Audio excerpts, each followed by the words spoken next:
If you ask me to choose between these two shoes, I will refuse. They are basically like my children. I love them both equally, but for different reasons. Today we're breaking down the Adidas Adizero Evo SL and the Mizuno Neo Zen. What's up everybody, I'm Eric McIntyre, aka Rad Dad Bod, and you're watching Rad Dad Bod TV, where we review running shoes.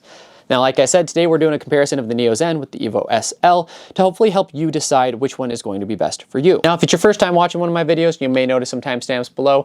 Feel free to jump around to various parts of this comparison. But if you do so, I would sure appreciate if you come back and watch the full review when you get a second, as I put a lot of time and effort into these videos. And if you haven't already, please hit that subscribe button. Please hit that notification bell to get notified every time I drop a new video, which is typically Monday, Wednesday, and Friday. But to start off the new year, we're doing daily videos. And if you like what you see, please go ahead and hit that like button, leave a comment. Let me know what I could be doing better. Let me know what you enjoyed, or let me know what other shoe comparison videos you would like to see. Now, just starting us off with some disclaimers and disclosures, I received the Neo Zen free of charge for the purpose of review, but the Evo SL I did purchase with my own money. Regardless, whenever I receive a shoe from a brand for review, I am not paid. They don't pay me or ask me to include shoes in any specific video. They don't dictate my content, nor do they get to watch anything beforehand.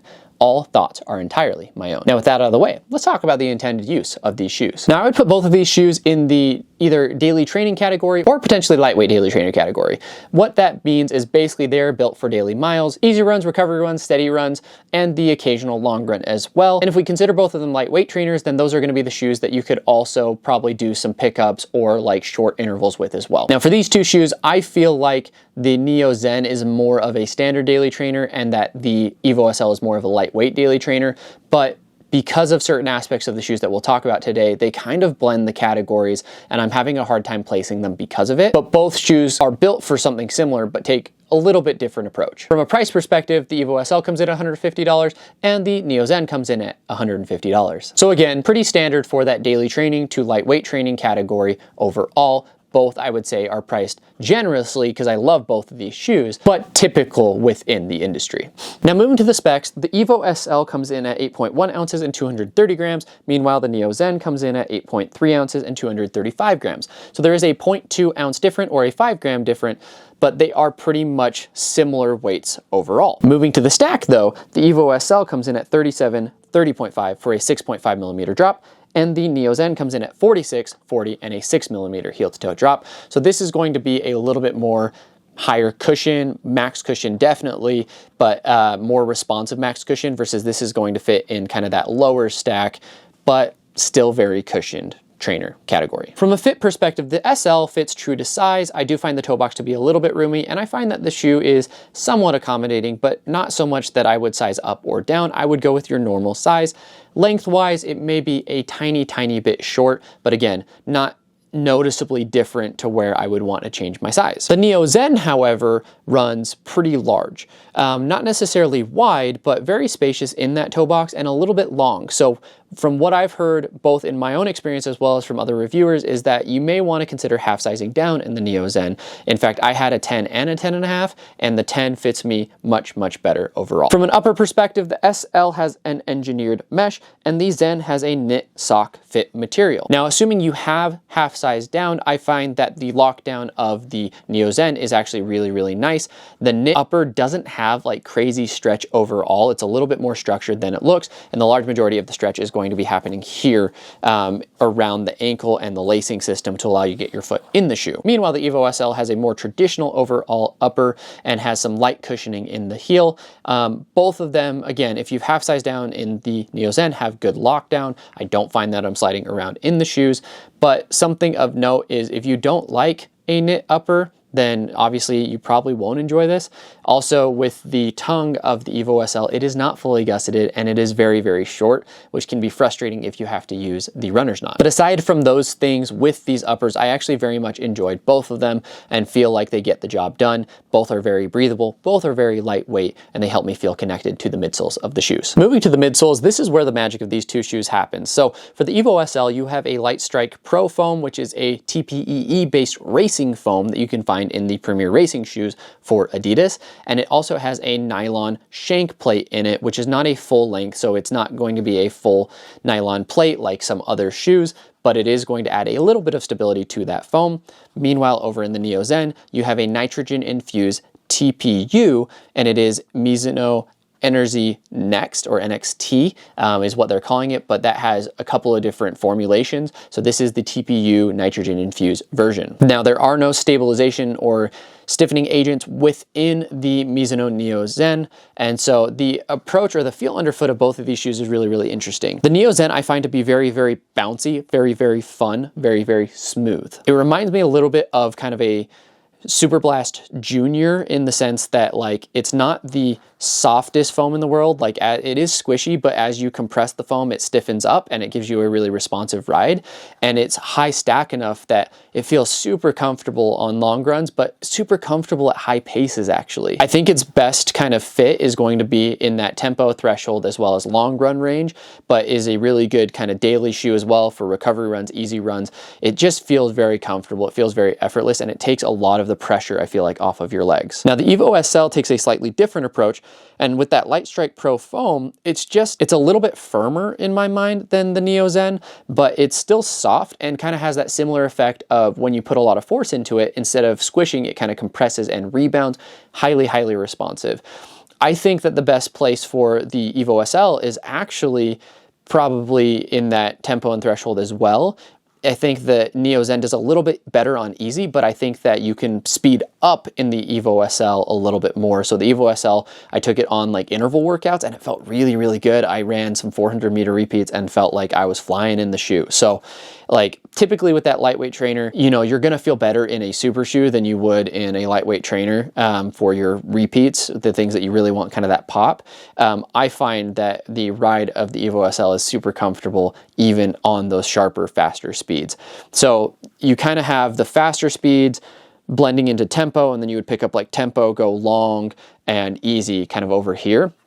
But both of them are super, super versatile. I do think that the Evo SL is maybe just slightly more versatile, but personally, I think that the Neo Zen is a little bit more fun and a little bit more comfortable underfoot. So it will come down to preference, but I really enjoy the rides of both of these shoes for different reasons.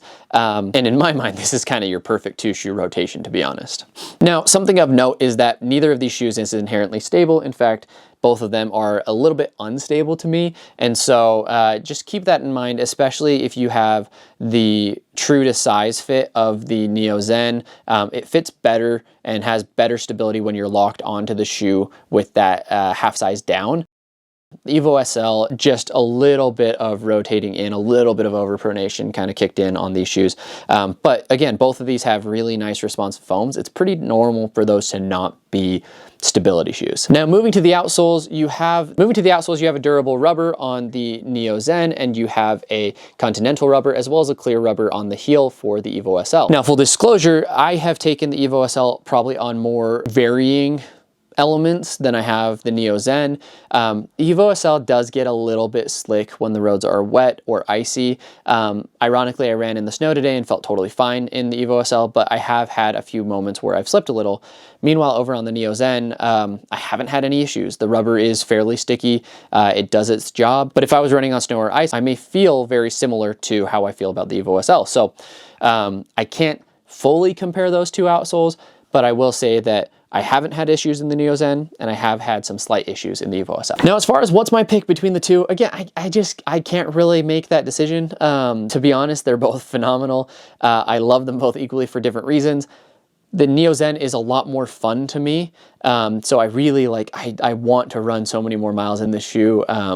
Depending on what kind of shows up on my doorstep in the next few weeks, I may try and sneak some more miles in the Neo Zen, get a little bit more bounce, a little bit more fun underfoot, versus the Evo SL. I keep reaching for the shoe because it's so freaking versatile, and I want to try new workouts. I almost time trialed in it today.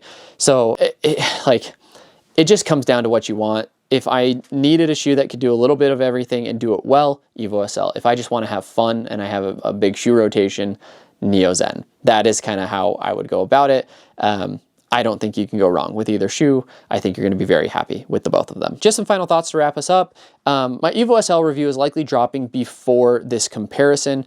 And this is the first time in back-to-back or very close together reviews that I would say that I would broadly recommend, super widely recommend these shoes for everybody, because I really do believe these are two of the best shoes that I've ever run in. And number 3 is the Superblast 2. I really like that. like higher cushion, highly responsive, not like overly squishy, but like soft yet responsive foam in a high stack, like super versatile package apparently, because that's what you have in all three of those shoes. And these two shoes I'm even more hyped about because of the price point of $150. Like for a daily training price point, you can get a shoe that you could essentially race in and do all of your training in.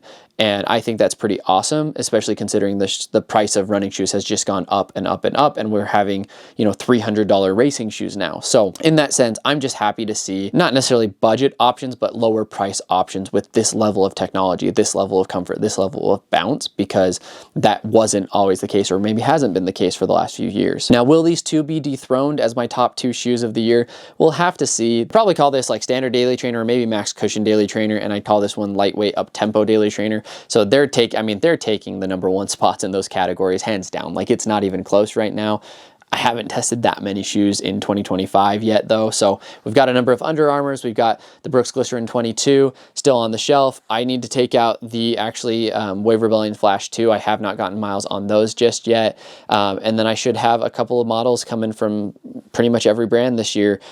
Spring releases are coming up. So we'll be testing a lot of shoes. We'll let you know what we think, but yeah, I'm pretty pumped on these two. So if you've watched this far, I sure appreciate you. Please take a second and hit that like button, hit that subscribe, turn on those notifications, and leave a comment. Let me know if you've tried these two shoes, and if so, which one you prefer, or I am curious if you didn't end up liking it. But the question that I'd actually like to leave you guys today is, especially because I haven't seen a lot of people who have disliked these two shoes. So if you did dislike these two shoes, let me know in the comments below. What about these two were you not fans of? What would have to change in them in order for them to be viable options for you? Let me know in the comments below. Thanks, everybody.